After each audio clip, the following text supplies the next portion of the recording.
There's a cruel irony at the heart of leadership. The higher you climb the corporate ladder, the fewer people are willing to tell you what you need to hear. When you're the boss, are your jokes funnier? Do your ideas become more brilliant? Or do your weaknesses just become invisible, most of all to yourself? As a leader, self-awareness isn't just valuable, it's essential. Without it, you can make costly mistakes, miss critical opportunities, and create toxic cultures, all while believing you're performing brilliantly. Today, you'll discover practical tools for breaking through your own blind spots, learn how to build systems that deliver honest feedback, and identify the distinctive strengths that make you irreplaceable. You don't need to be perfect to be a leader, but what you do need is concrete practice to confront your weaknesses while maximizing your strengths. The path to exceptional leadership often begins with a moment of recognition. Consider a client of the author Les Csorba. Despite a successful track record as CEO of a $10 billion energy company, his introverted personality created a barrier between him and his employees. He was perceived as distant and disconnected, undermining his effectiveness as a leader. Rather than accepting this limitation or making excuses, he took an unusual action. He removed all the chairs from his office. This limited the time he could spend in his comfort zone, forcing him to engage directly with his team face to face. By eliminating the option to retreat into his office sanctuary, he made sure he'd practice the very behaviors that challenged him most. His story illustrates a pattern found again and again among the most effective leaders. They possess the self-awareness to recognize their weaknesses and limitations, paired with the courage to address them. These leaders understand that their biggest obstacles aren't external circumstances, market conditions, or competitive pressures, but rather those obstacles within themselves. They embrace the ongoing struggle to improve, knowing that personal growth is never finished.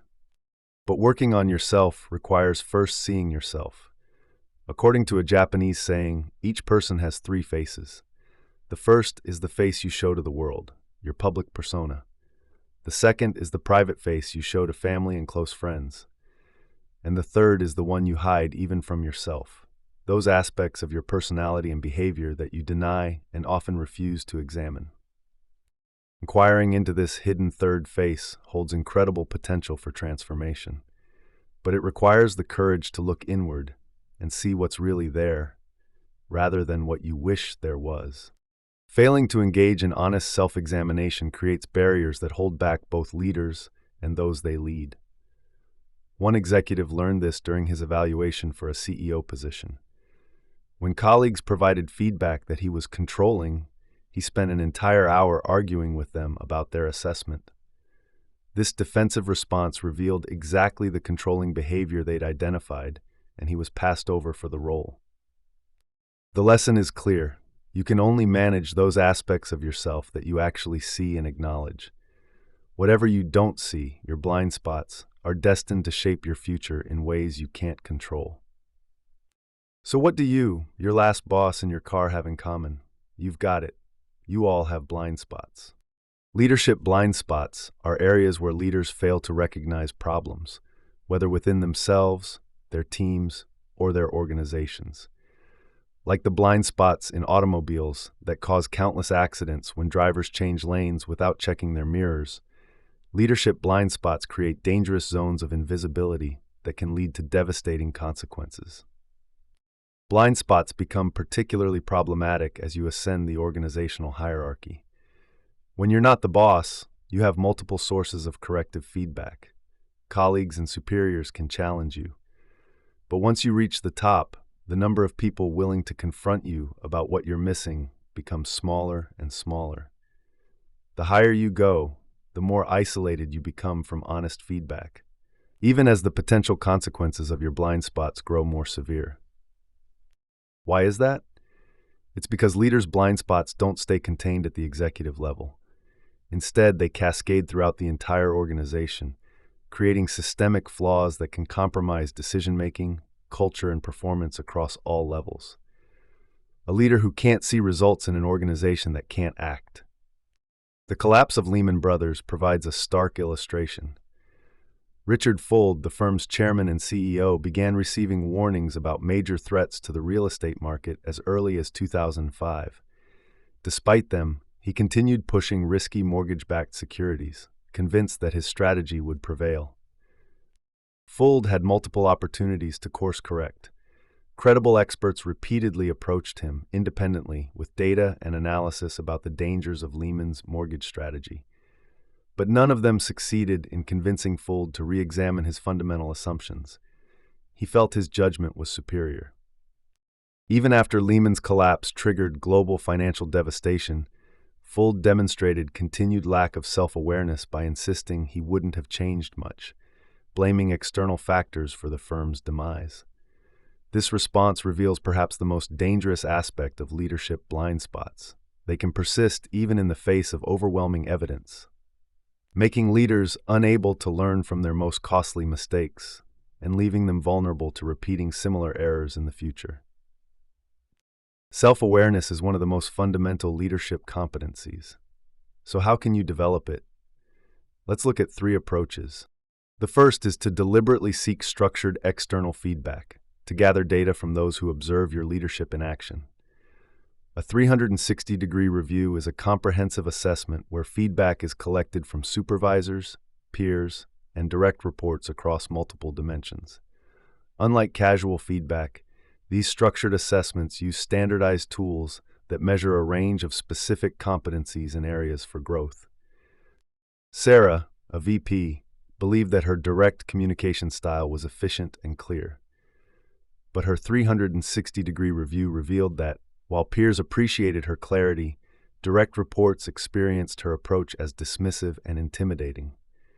This information prompted her to experiment with different ways of delivering information to reports, including deliberately acknowledging efforts and successes alongside critical feedback. Beyond formal reviews, another great channel for feedback is mentoring relationships, particularly with senior leaders outside your organization. These mentors, freed from internal politics and daily operational concerns, can offer objective views that internal colleagues might hesitate to address directly, helping you find organizational or personal blind spots. A third form of external feedback is a peer advisory group. This is a group of peers that meets regularly to discuss challenges, exchange views, and commit to specific growth actions, holding each other accountable. A regular cadence of meetings ensures that self-awareness development becomes an ongoing discipline rather than something sporadic. But awareness doesn't stop at external feedback. You also need time to reflect internally. Daily journaling can become a powerful tool for recognizing patterns and stuck points, especially when focused on specific questions rather than general rumination. Using thoughtful prompts like, "What assumptions did I make today that might be wrong?" and "How did my behavior impact others in ways I might not have intended?" can help you examine your automatic responses and hidden biases.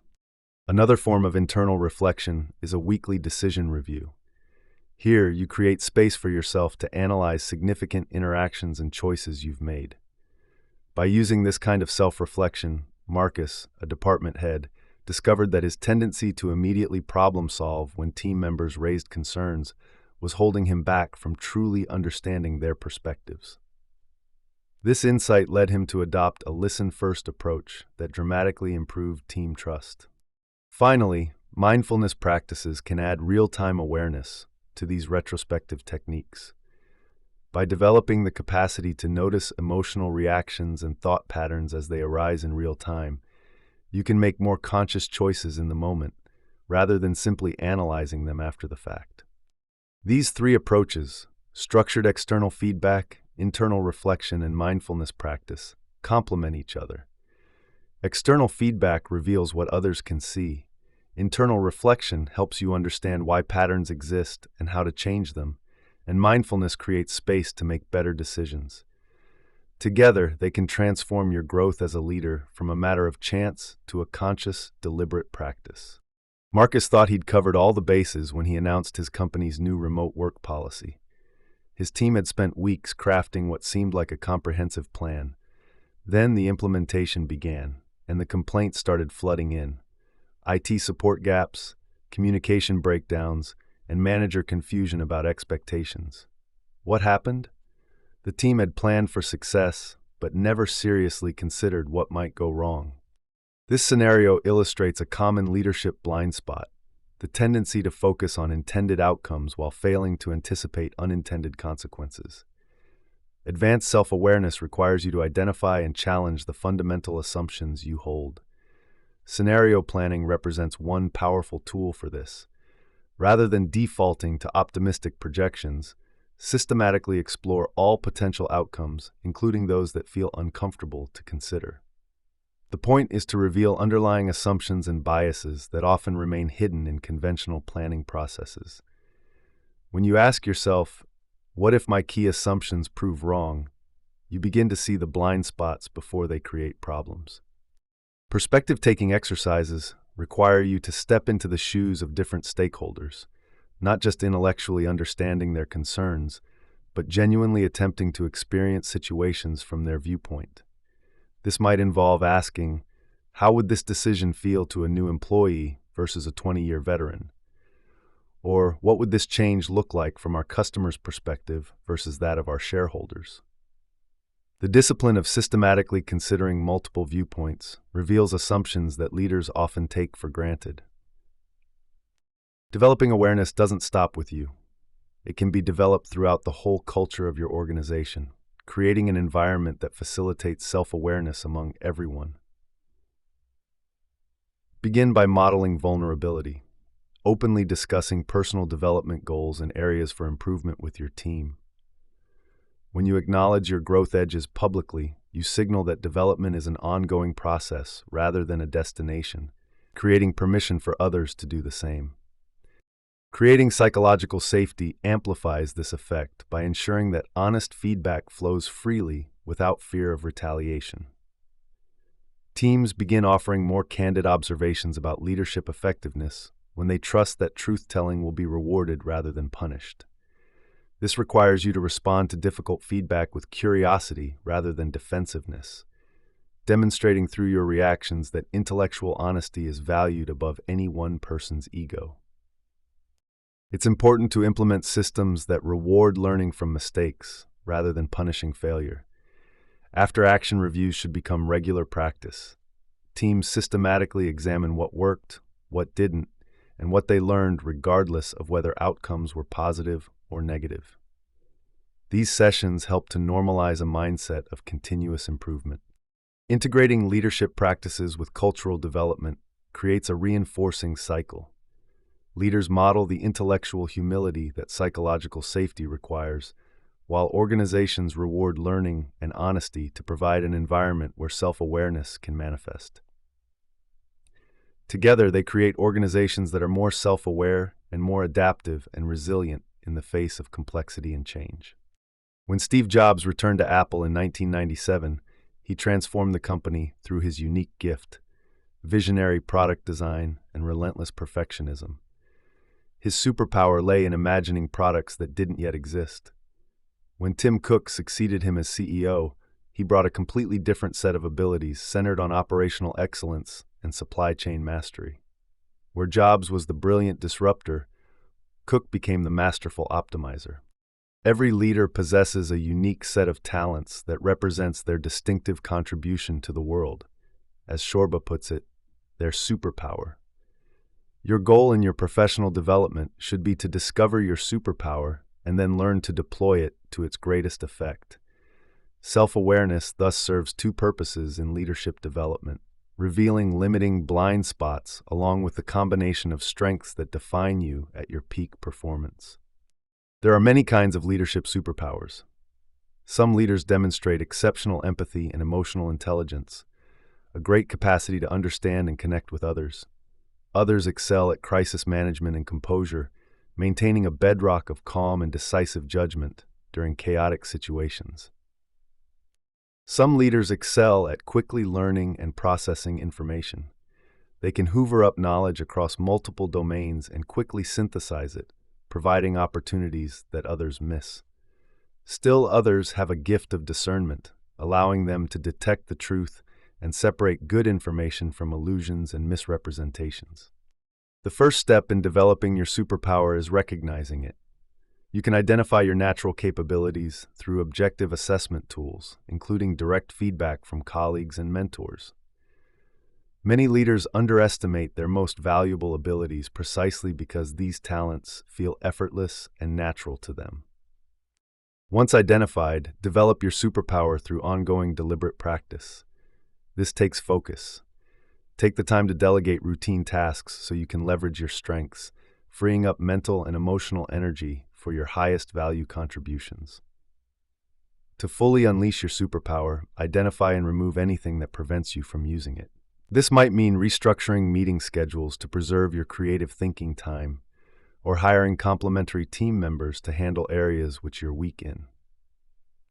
To become the most effective you, understand that your unique combination of strengths, strategically deployed, becomes your organization's competitive advantage. Like Jobs and Cook, you'll succeed not by copying others, but by maximizing what makes you irreplaceable.